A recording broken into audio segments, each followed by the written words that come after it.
বেতর জেরে কষ্টি কষ্টিয়াত বেতর আন্দোলনে কষ্টি হারাতে কষ্টিয়া আমরা পাখি অঞ্চলের মানুষ কবির এই কবিতাটা আমরা সুন্দরভাবে বুঝবো। আপনারা বলেন যদি কি নৌকা কি আপনাদের এই নৌকে চলে নাকি পানিতে চলে? আমার কথাগুলো আপনাদেরকে মনোযোগ দিয়ে শুনতে হবে।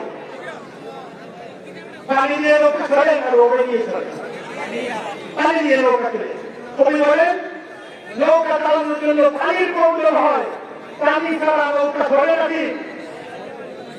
ঠিক তেমন ভাবে দুনিয়াকে চলতে গেলে অর্থের প্রয়োজন আছে, দুনিয়া সামানের প্রয়োজন আছে, কিন্তু যে পানি ছাড়া নৌকা চলে না, নৌকা ছিদ্র হয়ে যদি ওই পানি নৌকা ভিতরে ঢুকতে শুরু করে, এবার বলেন তুমি কি নৌকা চালাবে না নৌকা ডুবাবে?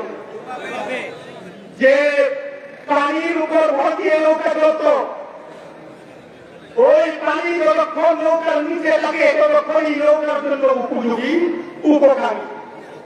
আর যে পানি নৌকা যে পানির উপর ভর দিয়ে নৌকা চলে, ওই পানি যদি নৌকার ভিতরে প্রবেশ করতে শুরু করে নৌকা চলবে না ধ্বংস হবে?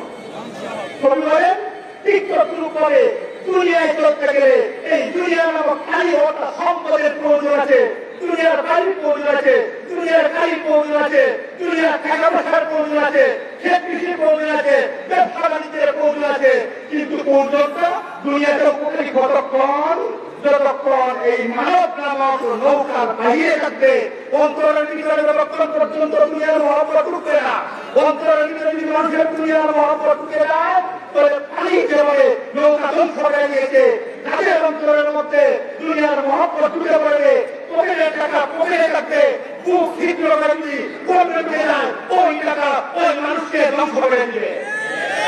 বলতে পারেন হুজুর টাকা কতক্ষণ পকেটে থাকে আর কতক্ষণ পকেট বিদীর্ণ করে আমার অন্তরে ঢুকে যায়, বুঝবো কিভাবে? বুঝার একটা সহজ পথ বলে দিচ্ছি। দুনিয়ার টাকার মহব্বত কতক্ষণ আমার অন্তরের বাহিরে থাকে আর কতক্ষণ কখন আমার অন্তরের ভিতরে প্রবেশ করে, বুঝার জন্য আপনাদেরকে আমি একটা উপায় বলে দিচ্ছি। বুঝার উপায়টা হলো, আপনি দুনিয়া উপার্জনের ক্ষেত্রে আপনি যখন ব্যবসা করবেন, ব্যবসা করতে গিয়ে আপনি নামাজ ছেড়ে দিবেন না। আপনি যতক্ষণ ব্যবসা করবেন, ব্যবসা করতে গিয়ে আপনি মিথ্যা বলে ব্যবসা করবেন না। আপনি চাকরি করবেন, চাকরি করতে গিয়ে আপনি দুঃখের সাথে জড়িত হবেন না। আপনি জনপ্রতিনিধি হয়ে গরিবের কাছে রাজি হবেন না। আপনি বিচারক হয়েছেন, ঘুষকে আপনি বিচার করবেন না। আপনি শুনিলেন দুনিয়া খাতার মালিক হওয়ার জন্য, রাতারাতি জনহরদলি হওয়ার জন্য টেন্ডারবাজি করবেন না। যদি আপনি দুনিয়া টাকা ইনকামের জন্য টেন্ডারবাজি করেন, দুনিয়া টাকা উপার্জনের জন্য সুদি লেনদেন করেন, ঘুষের সাথে সাথে সম্পৃক্ত হয়ে যান, অন্যের জমি জবরদখল করে ব্যবসা করতে গিয়ে মিথ্যার আশ্রয় নিয়ে কম টাকার মালকে বেশি টাকা কিনেছি বলে মানুষকে দুটাকে মাল বিক্রয় করেন।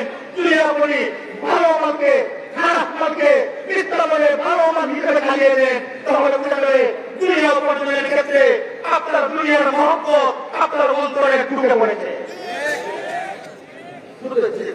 সুতরাং যতক্ষণ পর্যন্ত নৌকার বাহির থাকবে পানি, এটা যেভাবে নৌকার জন্য উপকারী, আর নৌকার ভিতরে প্রবেশ করতে শুরু হয়নি নৌকা ধ্বংস হয়ে যায়।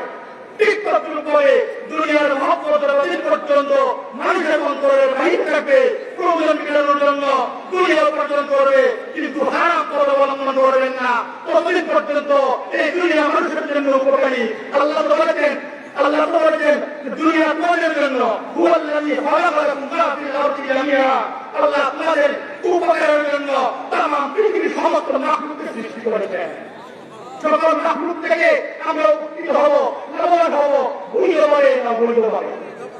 যদি অবৈধভাবে উপকৃত হয় তখন এটা আমার জন্য হারাম হবে, এটা আমার এই জীবন যাত্রাকে ধ্বংস করে দিবে, নৌকাকে বলে ধ্বংস হয়ে যাবে, চলিয়ে যাবে, যে মানুষটার ভিতরে দুনিয়ার মহব্বত ঢুকে যাবে, জাহান্নামের গর্তে সে ডুবে যাবে। এইগুলো দুনিয়ার মহব্বতের কি চিন্তা ব্যাখ্যা আলোচনা ছিল অনেক লম্বা, সংক্ষিপ্ত আলোচনা করছি এখন আসছে। 2 নম্বর কারণ এক নম্বর কারণ হলো দুনিয়ার মহব্বত আমাদেরকে বিপর্যস্ত করবে, সামাজিকভাবে, রাষ্ট্রীয়ভাবে, জাতীয়ভাবে, আন্তর্জাতিকভাবে যা বর্তমানে হচ্ছে একটা কারণ দুনিয়ার মহব্বত। দুই নম্বর কারণ হলো কারাহিয়াতুল মাউত, মৃত্যুর ভয়। মৃত্যুর ভয় আছে অন্তরে, মৃত্যুর ভয়, মৃত্যুর ভয়। অধিকাংশ মুসলমানের অন্তরে মৃত্যুর ভয় আছে। আপনারা বলবেন কিভাবে?